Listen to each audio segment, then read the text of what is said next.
I'm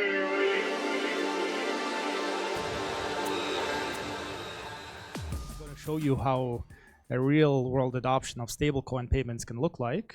I'll briefly guide you from what we've built, and then we'll do some demos directly with our hardware wallet and the point of sales.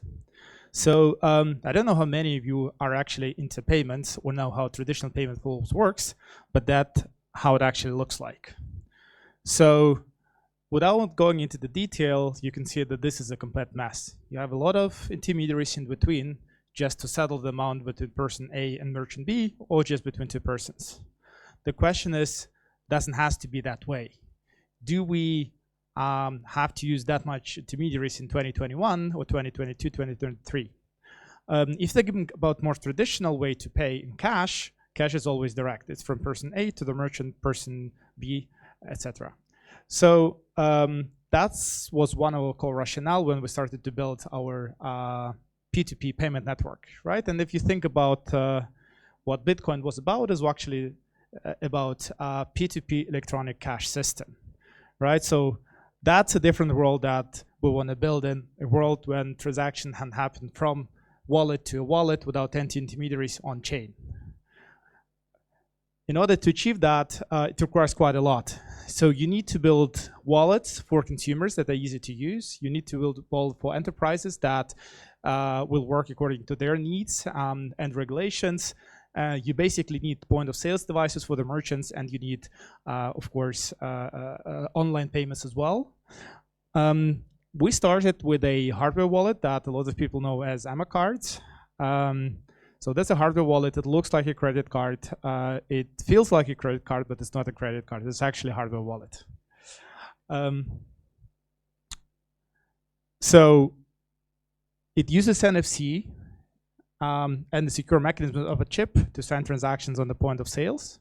Obviously, you can use it together with a wallet to see the balances, etc., etc., etc.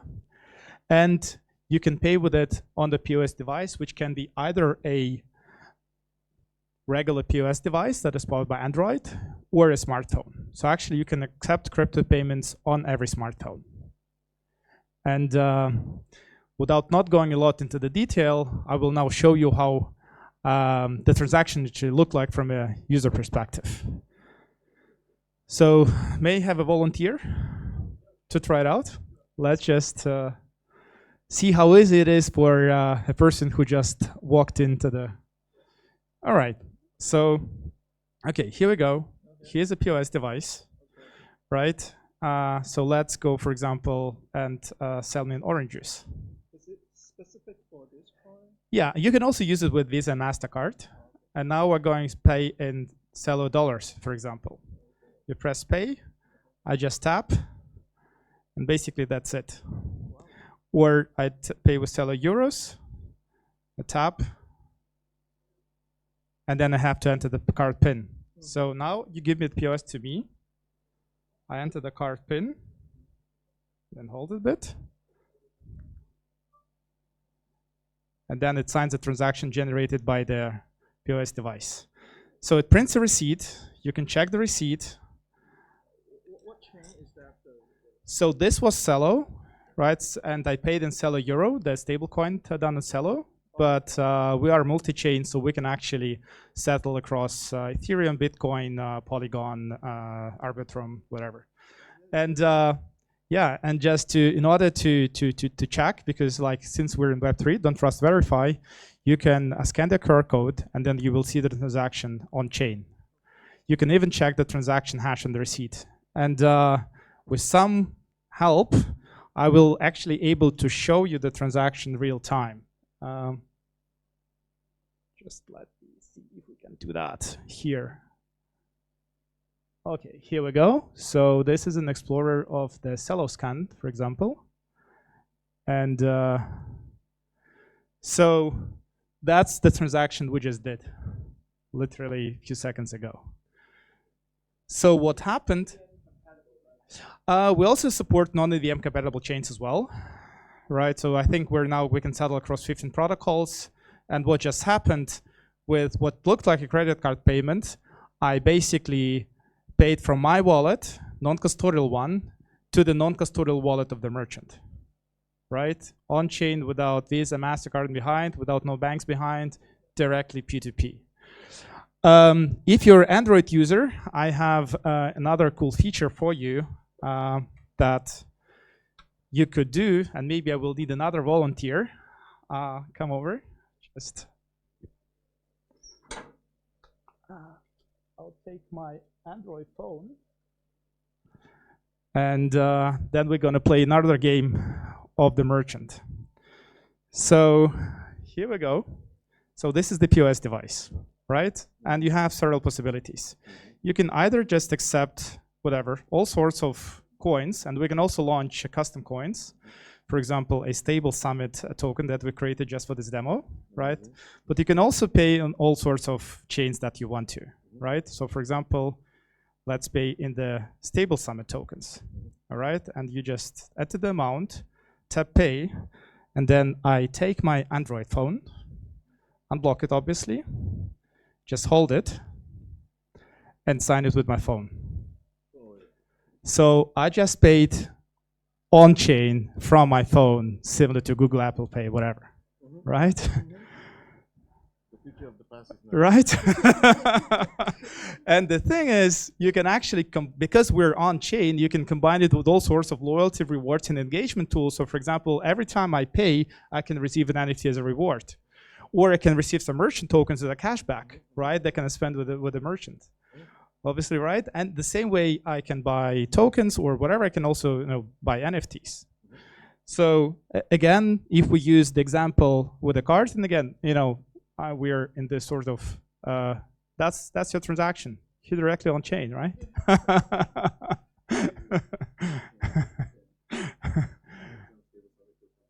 Yeah. I mean, again, if you would be the merchant, right? So for example, we can set up a booth for coffee or drinks or whatever, like finger food. So basically here you can customize it, and then you say, okay, you pay with the stable summon tokens. They're one-to-one linked to dollar, so it's sort of a local stable coin. Here you go. Right? But that's how it should look like, right? That's the experience that we want as the consumers. And the thing is, I literally tried it out with my 2-year-old son and my 92-year-old grandfather. Both of them had no idea what blockchain is, what Web3 is, or whatever. Both of them could transact. Because you can even set what I did right now, you can set a threshold that, for example, below $40 or whatever, you don't require a PIN to sign at the point of sales, right? Or it's on the user, or say every transaction has to be signed with a PIN. So for example, if you have to sign it with a PIN, then you attach the card, it sees, okay, there's a transaction above the threshold, so enter the PIN and then tap again. So this is like as close as it gets to credit card payment. But it's a non-custodial wallet, right? Yeah, it can be white label, like show your card. Yeah, of course. So look. Yeah. Community building possibilities. Yes, exactly. So exactly. And you can be your own like POS provider, etc. So you don't even need the specific device. You can just enable every smartphone with NFC as a POS.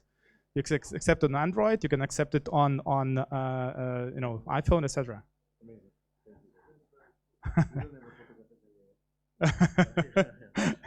That's the thing. So even if he reads the number, right, he can read it all the way. You can post it online because it's a cold wallet. So no one can actually withdraw funds from it without the card, the PIN code, and you manually signing the transaction. So right, so there are no chargebacks in a way, because it's impossible. You actually have the physical card, you have to have the PIN code, and you have to manually sign it in the app. Even if you just have the PIN code, it doesn't matter because you don't have the card. So you have to have all of it. So it's actually more secure than a credit card in many ways. Okay. I mean, I'll show you, and again, so we make this, we just minted, the token literally, like I contacted you 2 days ago, right? So within the short time frame, we created the token, created the card, and within minutes, it became available on the wallets and on the point of sales. So you can actually create community currencies on the fly and make it available across the entire infrastructure. And on top of that, you can also connect your cold wallet to Telegram and then send crypto through Telegram, signing by the cold wallet, right? This is like, and there is another feature that we use a lot because I pay a lot of my developers in crypto. So that's how we started. First, I sent crypto to the wallet addresses. Then I said, okay, let's just connect it with Telegram so it will be easier for me because I will know whom I'm sending. And then the third option, but it's still like I have quite a decent team, so doing this one by one, so now you can just send me a request, right? I look at the request, I confirm it, sign it with my card, and then it goes out, right? So it's like simplifies the full flow. I mean, I do agree that I'm a bit lazy on that, but it should be simple, right? Yeah. Cool. Yeah. Yeah. And so merchants need to be using. Merchants need to have the. So we also because physical card is cool as a form factor, right? And obviously for branding as well. But of course it's sort of issue with distribution, right? So what you can also do, you can create a virtual card on your smartphone when the private key is stored on your smartphone, and then you just download the app, you're ready to go. So in fact, we actually even created you a referral link. I'll show you in a bit. But everyone who will download the card, they will have the Stable Summit branding on it, and yeah. So this is another tool for your community, and one of the use cases that we have. So we're Swiss-based, and there is a sort of co-working space in Zurich, and they use our infrastructure for payments for sort of as a community currency. For you can book conference rooms, you can buy coffee, you can buy a hot desk, etc., right? And because they also started to throw parties, they also use this card as a membership club, like membership card for them. So everyone has to download the wallet, and then they walk in, and sort of, that's their community. Yeah. No, I knew about this 3 weeks ago. We could have done it for after party drinks. Yeah, I mean, if I knew about the summit 2 weeks ago, I would definitely. But again, that's, I think, the speed that's how quickly Web3 can be and probably should be. Like it shouldn't take more than a day or two to onboard you. It will be impossible to do the same in a traditional financial world. Like Visa, MasterCard, will take weeks or if not months to go through the full flow, right? Okay, yeah. Welcome. Thank you. Yeah, welcome. So that's the thing. So the card is very, it's volume based, right? So let's say if we start on the B2B side, on the smaller scale, it will be sort of like probably around $25 per card. If you go bigger, because this card is fully compatible with traditional banking infrastructure. So in fact, this is actually EMV certified card. So we can put Visa, MasterCard applet on it and use both of them, right? And because of that, you can use traditional sort of card manufacturers, and then you can go as down as like $5 per card, et cetera, et cetera. So this is something that we look for to make it accessible for everyone, so everyone could have a hardware wallet. And literally, you can then onboard entire communities where like the unbanked communities, but also, on the engagement and entertainment side, just cool. If you have your membership card, you can store your NFTs there. You can, all of that. You can use it for apps. So there are like plenty variety of use cases. Yeah. All right. Yeah. I mean, you don't have one, right? All right. All right. So you have ones. Okay. So. I'll give a couple to the guys, definitely. You should try it out, and yeah. The one is not. I have only one that is Stable Summit branded this time, but I'll give you the Satoshi one, and I'll give you. Yeah. That's the. I think there should be more Satoshis in the world, so yeah. I'll give you the Satoshi one. Yeah. All right. Yeah. I think there are no more questions in case of, but then yeah. Okay.